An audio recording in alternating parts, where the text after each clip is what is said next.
you keep on, no? This is what will happen. So let's start at that, because some people, we have powerful emotions come, and sometimes when they come up, you feel you just have to go cold turkey and just wait until they pass or something. But I want to tell you that here we make use of every experience. We need difficult and challenging experiences. We need the sweet and the bitter, especially the bitter you need it also, to develop spiritual muscle. You need it in order to test and to go more deeply into your being. If all your experiences was all just light and fun and stuff, nobody would wake up. You'd be satisfied with your egoic existence. But because at some point it begins to crash, your dreams are crashing, your projections are not working, and you feel really depressed. But this depression is for the person, not for the isness. And sometimes out of these states of very heavy feeling, you are compelled to find your way out. And the way out is the way in. Because you have to find that space. You have to find that space. With the invitation, it becomes very easy. But if those states catch hold of your attention, the isness will feel remote. It will just feel like it's remote. And if somebody says, but what about the isness? You'll feel very annoyed. Because now you're gripped by your own projections, you're struggling, and that's your reality at the moment. All this will fade gradually as you stay and somehow, confirm your isness place. But I want to show you a little bit when those emotions or bad feelings come inside. When they come, like, say, if we use one, say, like, rejection, you see. So this feeling of rejection, and it's so loud, energetically it's present inside the body, and it's like, these feelings are happening, and you're feeling that somehow you're just overwhelmed by the feeling. Then, first of all, don't try to stop it. The reflex is to try and stop it, or to create some distraction for yourself, so that you can, phone a friend or something, or have an ice cream to try and get out of that mind state. But I'm saying now, I'm going to show you how to use it. Because in these situations, they are very, very, although they are very strong experientially and emotionally, they are full of spiritual vitamins on the other side of them, and I want to show you how. Because when they come, it's a chance to recognize who you truly are and to break that spell. So let's say that the emotion comes and is strong feeling of revenge, or let's say the fear of rejection, and it's feeling in the body, and then also what's happening is the mind starts to create interpretations of the feeling. And that's when it gets it's on steroids now. Because once the mind gets hold of it, it's like, and it starts to gather evidence. And the ego loves evidence. You start to remember things that no human being should be remembering, like this. And and all negativity. And you don't get it that the state is trying to increase itself. So how to do it? So first, let him be there. If you don't try to fight, then your powers to observe will increase. You understand? If you fight, you're in. You've logged in, so you're in. And you're not able to observe. You're too identified. So you simply let the feeling go, they're there, and just allow it to manifest in the body. It's manifesting. And just by not fighting, you come to see that you are experiencing sensations. You're experiencing something that is visiting the body, and at some point it will leave. You know that. But while it's there, you're not trying to push it. The natural instinct is to try and get rid of it. But you're being shown, just let it be there first, no? And then in your own time, put this question, like, So, what is the message inside the feeling? Try and understand what is it saying. And if you want, you can write it down. It's saying that, nobody appreciates you. That hurts, oh God. And it's not the first time that you have noticed it. So you write them down. And even your mom. Put it all down. There's a right. Okay? Okay. You put it down. You have understood what the message is. No? Now you find out who is it impacting upon? Who is suffering it? Okay? Now the reflex answer, it's me. Why bother go through all of this of finding out? It's me. But no, we have to go more. Identify precisely, is the one who is suffering it, can it be tangibly recognized? Okay? Can it be identified? Okay? Still, big tsunami. Can you do this? Yes, you can. Okay? Just let it happen. Don't waste energy trying to fight. You're just looking, and that's different. Now find out, can it be identified? The sufferer here. The suffering we know, the feeling, but let the feeling identify the sufferer of it. So you must do this. Don't say, I know the answer. That does not work. You must experience the answer. Okay? So you say, can they feel that? And this resistance is like, I don't have time to try and look into who is suffering. But that's also another thought you're observing, no? So just see if it can be identified. Don't be in a hurry.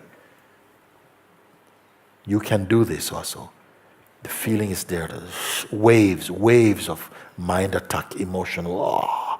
But there's a seeing that's present, a capacity to look. Can the sufferer be found? And some intelligence inside you begin to scan to see if it can find or identify the suffering entity. Because if there is identity, it implies an I entity. Can the entity be found? So don't imagine, just look. Use the emotions. Oh, something wants to say, I can't bear this. Who is speaking?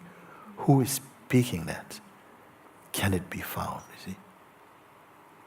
And as you look and keep the looking going, even in the face of the screaming apparent one, at some point, if you keep it up, something will either do like this, like suddenly it seems to vanish. But don't start to celebrate just yet. Okay? Because something wants to go, oh God, thank you, Jesus. Oh God, my God. No, just stay where you are and invite it back. Okay? Invite him back. Where are you gone? Come back. Throw the punch again. Throw the punch. I'm ready.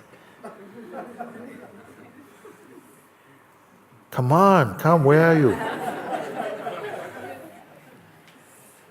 And it may just send you a little email saying, not when you're ready. Okay? When I am ready. Okay? Or whatever. Okay? Or as you keep on, just keep being present. You're not on the attack. You're just firm in the place of the weakness.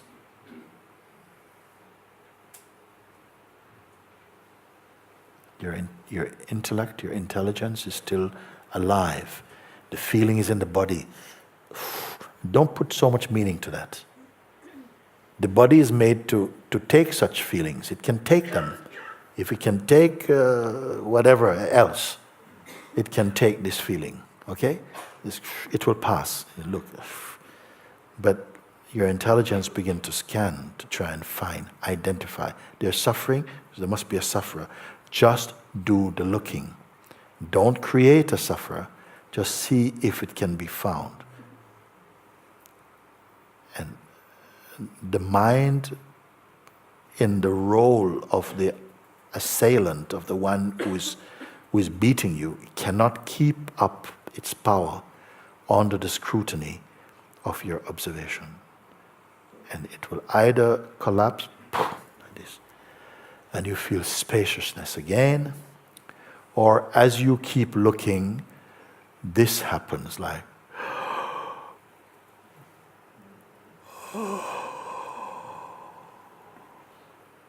that's another way he leaves. His power leaves. Don't start opening up the champagne just yet. Just keep looking, stay with it. Don't be from now the sufferer to the celebrator, okay? Don't identify with anything. Just stay empty and just keep looking present. And just say to the mind or to this power, anytime you like, I'll be here. Okay? Don't be thankful to the mind. Oh, thank you, mind. Thank you. No, don't bend your knees to the mind in this mode of mind.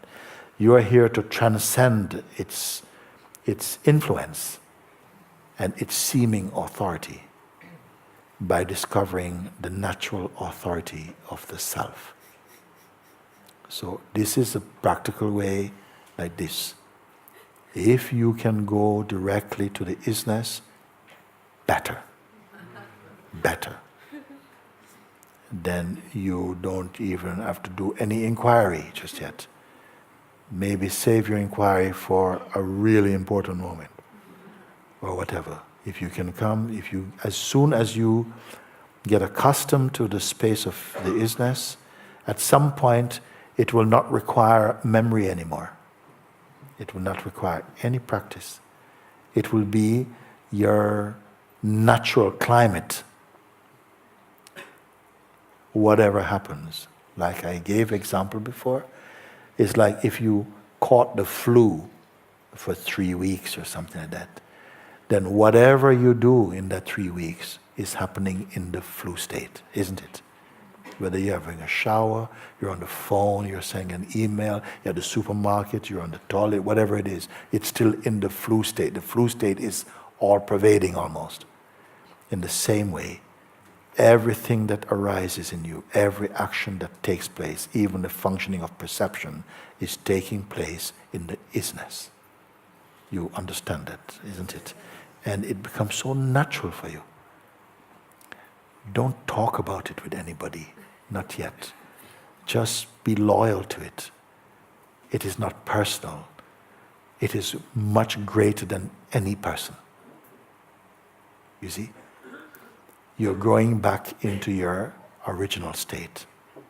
And it is a delightful homecoming. It is a tremendously empowering rediscovering. You see? So just keep staying with it. Now and again the mind will come. Something may happen, which may just be any ordinary thing, but the mind will claim it or something. Or you will think, oh, it's my mind again. And sometimes you are making up the mind. Sometimes mind has got nothing to do with it. You say, oh, my mind is in my mind. Ah, did you call? Okay, yeah, whatever, you know. So just, you will also get used to not keep saying, oh, my mind, my mind, my mind. You don't have a mind. It's just like you have the air, universal air. You breathe it in. You say, my breath. Where is it? Where's your breath? Can you find it again? You cannot find it. So it is just habit. It is just culture, human culture, the way that language works, the way that duality works. It is simple like that. So all this is going to start to become much, much lighter, because the most heavy experience you can have in life is to experience life as a person. Yes. You see? And I feel the world, the human kingdom, is suffering from person poison. too much personality, you, me, this, I don't like them, I don't like that. The isness is not like that. From the isness is universal love. It makes no distinction, oh, you're not like this, I like, it has no type. Just like the sky has no favorite clouds, the isness has no favorite way, favorite thoughts, favorite way to be. It makes everything divine. Okay? So